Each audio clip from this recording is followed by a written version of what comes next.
Hi everybody, welcome back to our Jane Eyre read-along.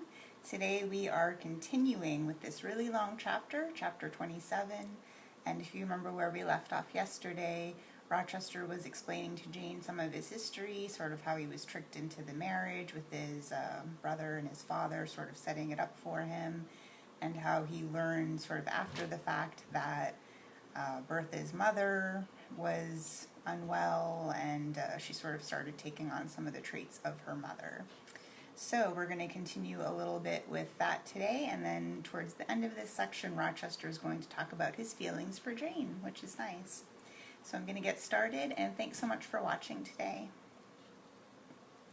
I acted precisely on this suggestion. My father and brother had not made my marriage known to their acquaintance, because, in the very first letter I wrote to apprise them of the union, having already begun to experience extreme disgust of its consequences, and, from the family character and constitution, seeing a hideous future opening to me, I added an urgent charge to keep it secret, and very soon the infamous conduct of the wife my father had selected for me was such as to make him blush to own her as his daughter-in-law. Far from desiring to publish the connection, he became as anxious to conceal it as myself. To England, then, I conveyed her.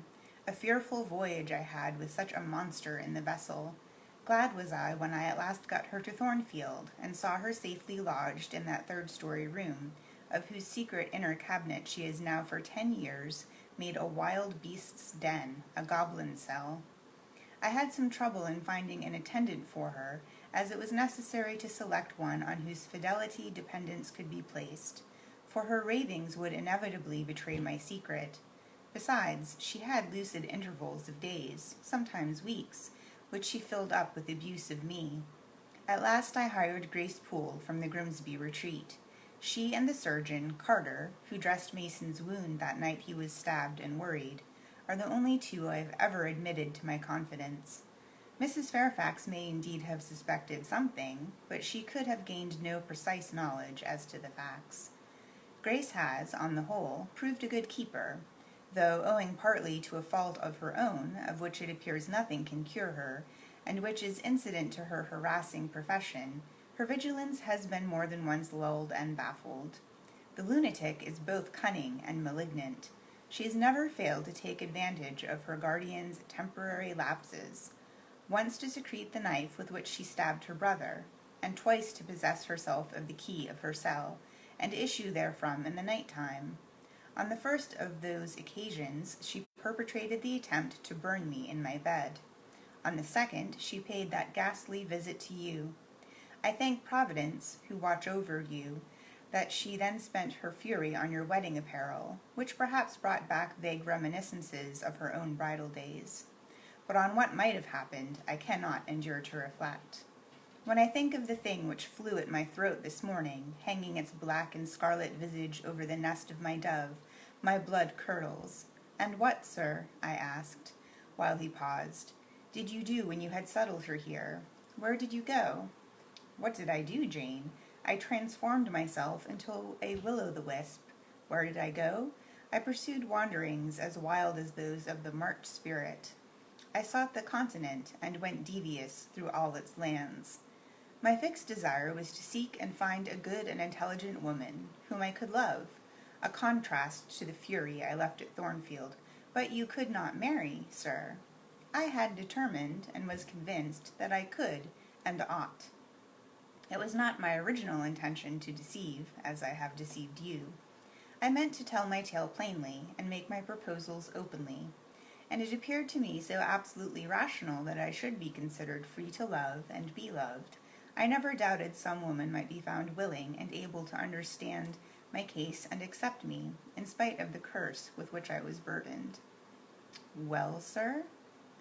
When you are inquisitive, Jane, you always make me smile. You open your eyes like an eager bird, and make every now and then a restless movement, as if answers in speech did not flow fast enough for you, and you wanted to read the tablet of one's heart. But before I go on, tell me what you mean by your well, sir. It is a small phrase very frequent with you, and which many a time has drawn me on and on through interminable talk. I don't very well know why. I mean, what next? How did you proceed?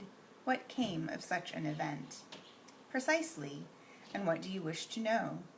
Whether you found anyone you liked, whether you asked her to marry you, and what she said.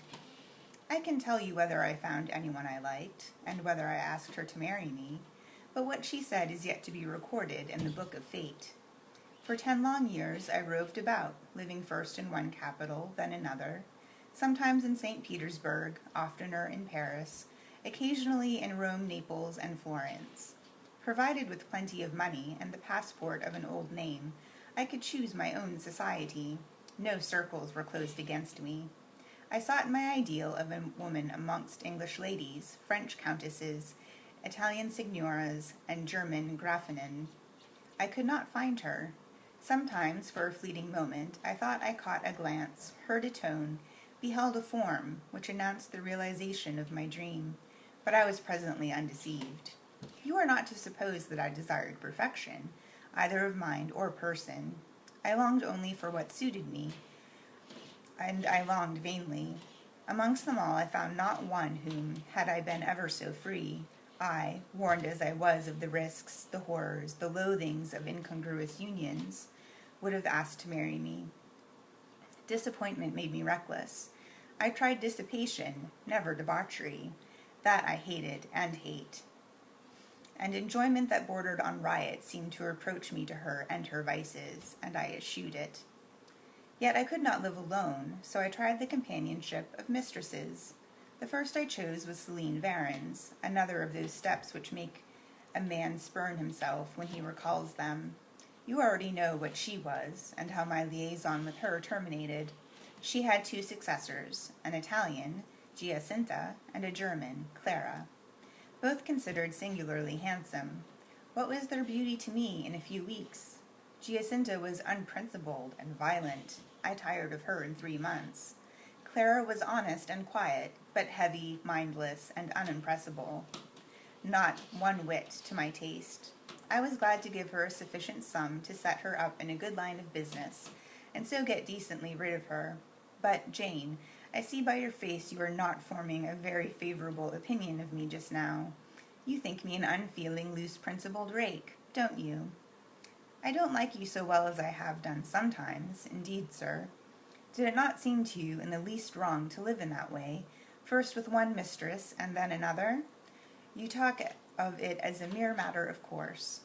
It was with me, and I did not like it. It was a groveling fashion of existence. I should never like to return to it. Hiring a mistress is the next worst thing to buying a slave. Both are often by nature, and always by position, inferior, and to live familiarly with inferiors is degrading. I now hate the recollection of the time I passed with Céline, Giacinta, and Clara. I felt the truth of those words, and I drew from them the certain inference that if I were so far to forget myself and all the teaching that had ever been instilled into me as, under any pretext, with any justification, through any temptation, to become the successor of these poor girls, he would one day regard me with the same feeling which now in his mind desecrated their memory. I did not give utterance to this conviction. It was enough to feel it. I impressed it on my heart, that it might remain there to serve me as aid in the time of trial. Now, Jane, why don't you say, "Well, sir?" I have not done. You are looking grave. You disapprove of me still, I see. But let me come to the point.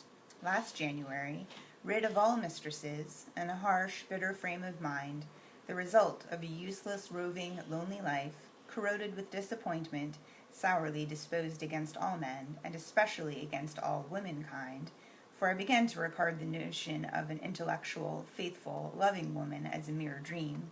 Recalled by business, I came back to England.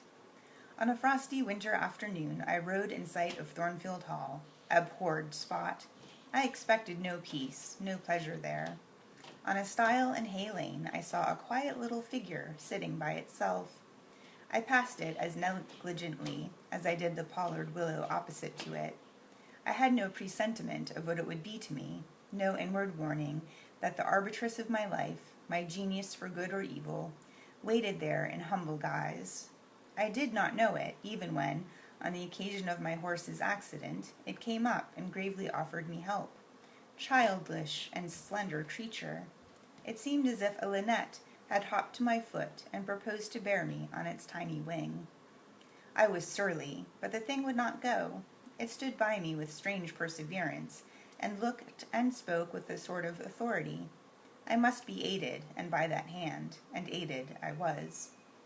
When once I had pressed the frail shoulder, something new, a fresh sap and sense, stole into my frame. It was well I had learnt that this elf must return to me, that it belonged to my house down below, or I could not have felt it pass away from under my hand, and seen it vanish behind the dim hedge, without singular regret. I heard you come home that night, Jane, though probably you were not aware that I thought of you, or watched for you. The next day I observed you, myself unseen, for half an hour, while you played with Adele in the gallery. It was a snowy day, I recollect, and you could not go out of doors. I was in my room, the door was ajar. I could both listen and watch. Adele claimed your outward attention for a while, yet I fancied your thoughts were elsewhere. But you were very patient with her, my little Jane. You talked to her and amused her a long time. When at last she left, you lapsed at once into a deep reverie. You betook yourself slowly to pace the gallery.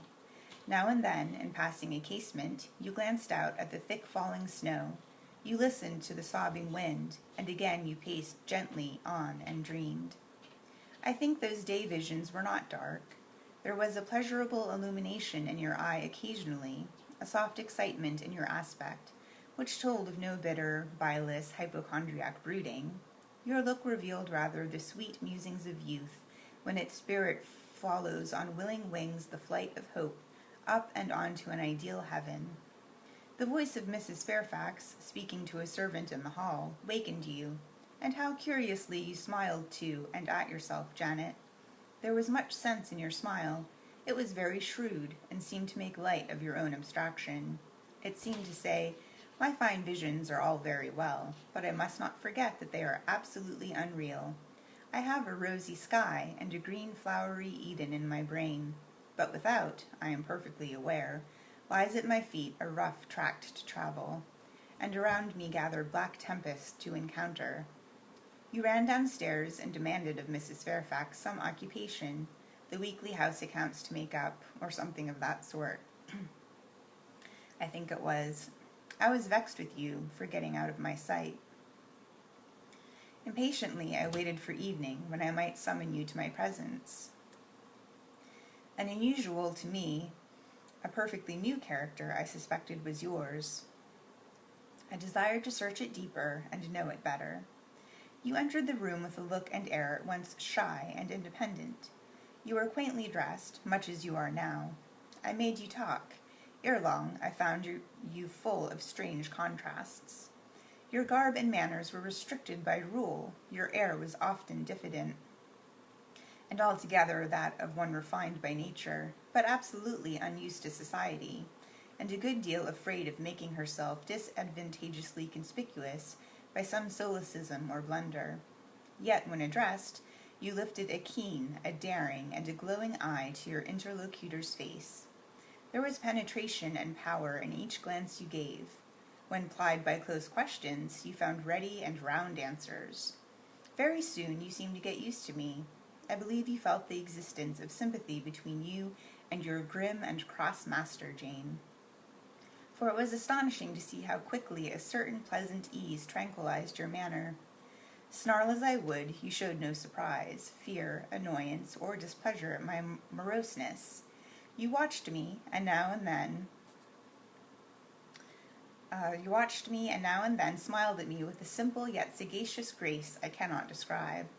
I was at once content and stimulated with what I saw. I liked what I had seen, and wished to see more. Yet, for a long time, I treated you distantly, and sought your company rarely.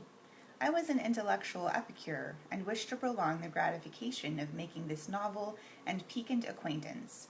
Besides, I was for a while troubled with a haunting fear that if I handled the flower freely, its bloom would fade. The sweet charm of freshness would leave it. I did not then know that it was no transitory blossom, but rather the radiant resemblance of one, cut in an indestructible gem. Moreover, I wished to see whether you would seek me, if I shunned you. But you did not. You kept in the schoolroom as still as your own desk and easel. If by chance I met you, you passed me as soon, and with as little token of recognition as was consistent with respect. Your habitual expression in those days, Jane, was a thoughtful look, not despondent, for you were not sickly, but not buoyant, for you had little hope, and no actual pleasure. I wondered what you thought of me, or if you ever thought of me, and resolved to find this out. I resumed my notice of you. There was something glad in your glance, and genial in your manner, when you conversed. I saw you had a social heart. It was the silent schoolroom, it was the tedium of your life, that made you mournful. I permitted myself the delight of being kind to you. Kindness stirred emotion soon. Your face became soft in expression, your tones gentle. I liked my name pronounced by your lips in a grateful, happy accent. I used to enjoy a chance meeting with you, Jane, at this time. There was a curious hesitation in your manner. You glanced at me with a slight trouble, a hovering doubt. You did not know what my caprice might be, whether I was going to play the master and be stern, or the friend and be benign. I was now too fond of you often to stimulate the first whim, and when I stretched my hand out cordially, such bloom and bliss rose to your young wistful features, I had much ado often to avoid straining you then and there to my heart. Okay, so that brings us to the end of this section. There's a lot in there about Rochester's feelings about women, and then he kind of changes his mind, and he thinks Jane is the right woman for him now, and Jane is trying to hold herself back. She's telling herself that if she becomes his mistress, he'll eventually dislike her, just like he did all the other mistresses in the past that he told her about. So we'll see how that goes in the next section of this chapter. That will be tomorrow at noon. We'll see what happens. Thanks so much for watching, and I hope to see you again later. Have a good day.